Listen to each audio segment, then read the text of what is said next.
मैं जेल में नहीं रहा। आप सब भावनात्मक रूप से एक एक पल दिल्ली का एक एक आदमी, देश का एक एक आदमी और खासतौर से दिल्ली के स्कूलों का एक एक बच्चा, देश के स्कूलों का एक एक बच्चा दिल से मेरे साथ रहा है। 70 महीने में उसके बारे में सोचता रहा हूं।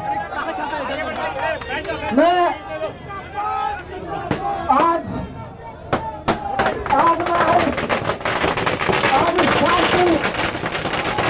माननीय सुप्रीम कोर्ट का बहुत बहुत तहे दिल से धन्यवाद करता हूं कि उन्होंने संविधान की ताकत का इस्तेमाल करते हुए तानाशाही के मुंह पर एक तमाचा मारा है। आज मेरा रोम रोम, जब से यह ऑर्डर आया है सुबह से, मेरा रोम रोम बाबा साहब के प्रति ऋणी हो रहा है।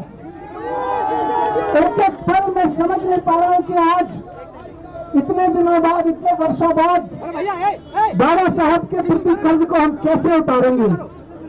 उस वक्त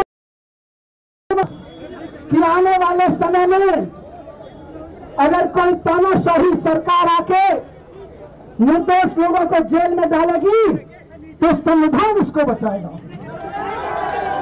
आज मैं बाहर आया हूं तो आपके प्यार की बदौलत, आपके प्यार के साथ साथ भगवान के आशीर्वाद की बदौलत, सच्चा और सबसे बड़ी चीज जो बाबा साहब ने जो सपना देखा था कि कोई तानाशाही सरकार आएगी तो तानाशाही भरे कानून बना बना के जब नेताओं को, विपक्ष के लोगों को जेल में डालेगी तो इस देश का वो संविधान जो बाबा साहब ने बनाया था उनकी रक्षा करेगा।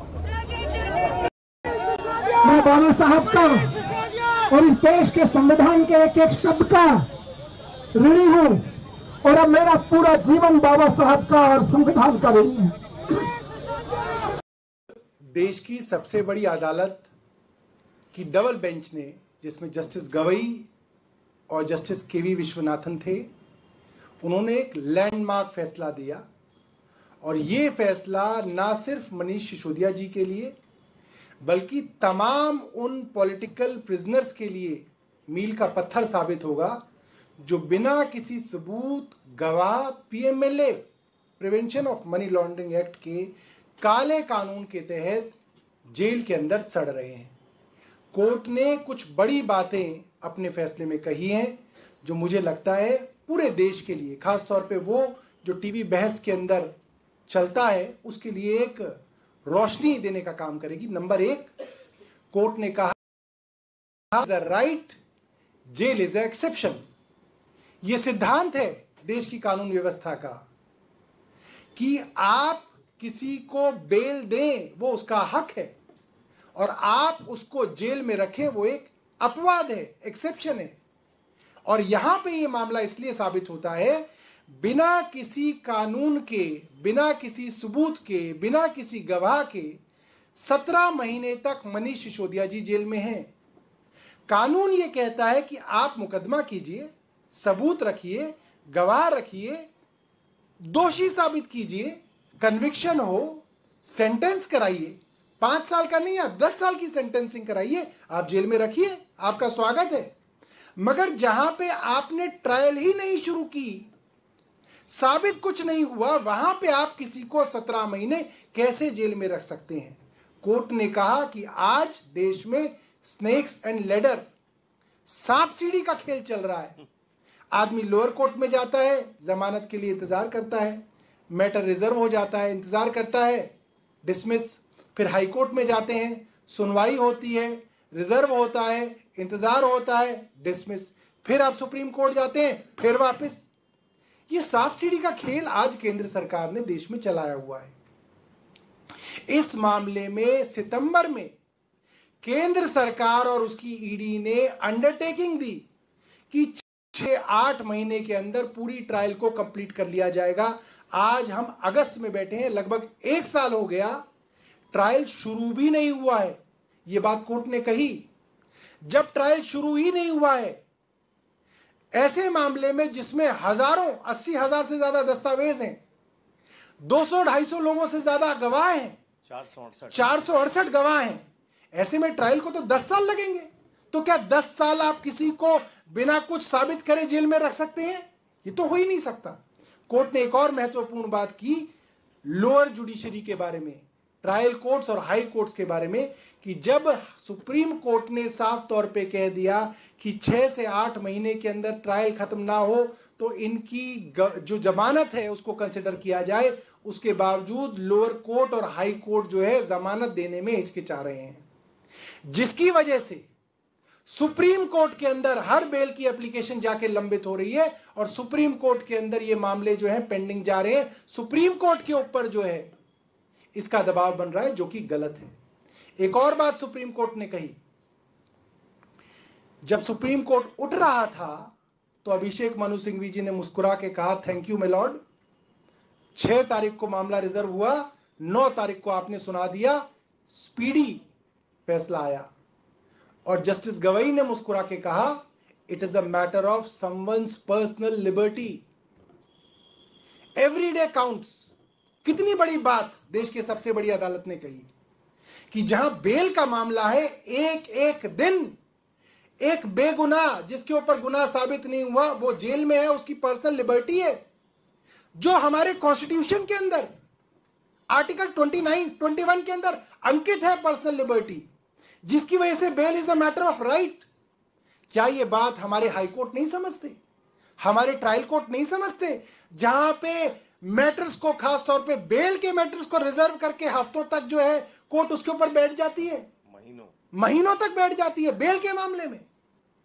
यह एक बहुत बड़ी टिप्पणी है हमारे जुडिशियल सिस्टम पे, खास तौर पे हाई कोर्ट और ट्रायल कोर्ट के मामलों में, कि इसके अंदर कोर्ट्स हिचकिचा रहे हैं, बेल नहीं दे रहे हैं, सब फैसले सुप्रीम कोर्ट के पास जाके लंबित हो रहे हैं और अंततः सुप्रीम कोर्ट को बेल देनी पड़ रही है। तो एक और विषय जो बहुत जरूरी है वो ये है, केंद्र सरकार ने आखिरी में भी ये कोशिश की कि मनीष सिसोदिया जी जब रिहा हो रहे हैं तो उनके ऊपर कुछ बेल की कंडीशंस लगा दी जाएं, जैसे माननीय मुख्यमंत्री जी के ऊपर लगाई गई थी। मगर कोर्ट ने ये बात बिल्कुल साफ की और ये बहुत बहुत जाहिर सी बात है, एक आदमी अगर कोई भी काम करता था, कोई बिजनेस करता था, कोई नौकरी करता था, अगर आप उसको बेल पे बाहर जोड़ रहे हैं तो क्या फिर वो नौकरी बंद कर देगा, वो अपना काम बंद कर देगा, वो घर में बैठेगा?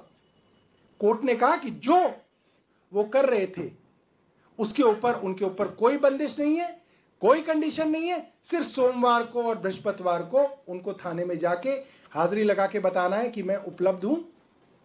ऐसे लोग, चाहे वो संजय सिंह हो, चाहे वो मनीष सिसोदिया हो, इनको ट्रायल के चलते जेल में रखना सीधा सीधा अन्याय है। क्यों?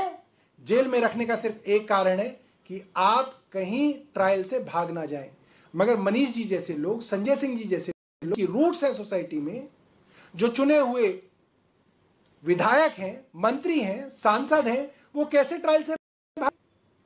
तो कोई मतलब नहीं बनता कि उनको समय से ज्यादा आप जेल में रखें। और जहां तक सबूतों के साथ टेम्परिंग की बात है, उस पर भी कोर्ट ने साफ किया, जितने भी सबूत ईडी ने रखे हैं, जिनको वो सबूत कह रहे हैं, वो सब डॉक्यूमेंट्री एविडेंस है, अदालत की कस्टडी में है, उसकी टेम्परिंग का कोई सवाल नहीं उठता। लिहाजा सारी की सारी केंद्र सरकार की ऑब्जेक्शन को दरकिनार करते हुए सुप्रीम कोर्ट ने उनको जमानत दी है।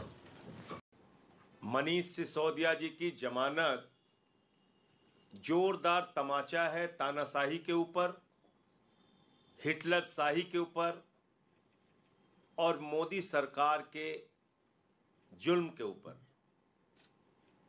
17 महीने आपने एक ऐसे व्यक्ति को जेल में रखा जिसके खिलाफ एक सबूत नहीं था, 1 रुपए की पैसे की बरामदगी नहीं हुई, कोई जमीन जायदाद का कागज नहीं मिला, गांव खोद डाला, बैंक खोद डाला, घर खोद डाला, कहीं कुछ नहीं मिला।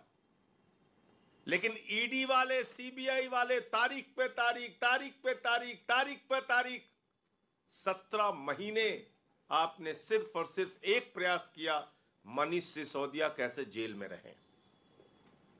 आज माननीय सर्वोच्च न्यायालय का फैसला न्याय व्यवस्था की जीत है, लोकतंत्र की जीत है और दिल्ली और देश के लोगों की भावनाओं की जीत है। पूरा देश ये मानता है कि शिक्षा के क्षेत्र में अद्भुत और अनुकरणीय काम मनीष सिसोदिया ने किया।